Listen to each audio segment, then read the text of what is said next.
अगर आप इजाजत दें तो मैं यहाँ भी आपसे बता एहतराम ये कहूँ कि फौज कोई पुलिस नहीं है। फौज कोई जो है वो ये हमारे सिंध हुकूमत के सरकारी मुलाजिम नहीं है जो अरबों रुपए जो है बोरियों में लेके चले जाते हैं और कोई पकड़ नहीं होती। फौज जो है वो कोई कस्टम नहीं है, ये कोई इमिग्रेशन के अफसर नहीं है, ये कोई FIA का इदारा नहीं है। सॉरी जिसे मुझे कहना पड़ा।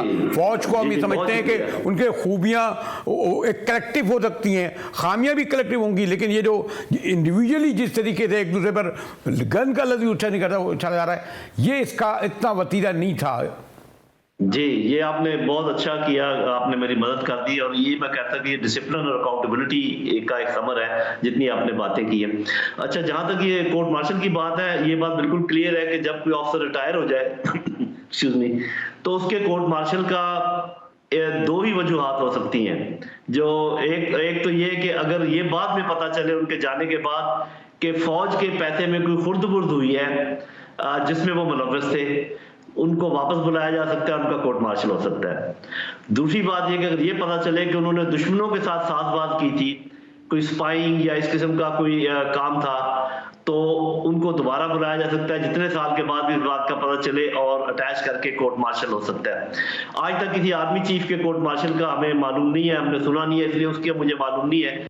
लेकिन 3 स्टार तक तो कोर्ट मार्शल हुए। आपको पता है कि हमारे एक ऑफिसर लेफ्टिनेंट जनरल जो थे जावेद, उनको 10 साल कैद हुई है बामुशक्कत अपने इसी बात पर कि वो पता चला कि दुश्मनों के साथ उनकी कोई साज़बाज़ थी। एक ब्रिगेडियर साहब को सजाए मौत हुई है।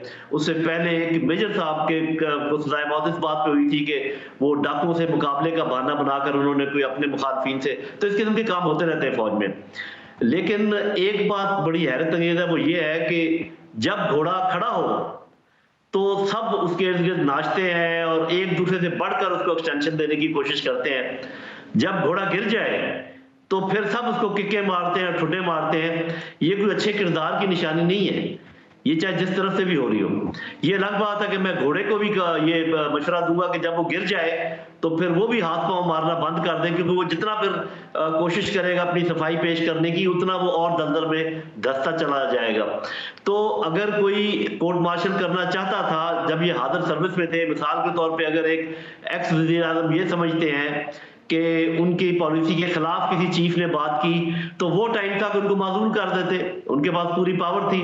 अभी जैसे PDM की हुकूमत आई थी और फैज साहब अभी भी यूनिफॉर्म में थे, वो कोई मुकदमा लेकर जाते फौज के पास और जो उनके साथ करना चाहते थे, कि जब वक्त गुजर जाता है उसके बाद तो कुछ नहीं हो सकता।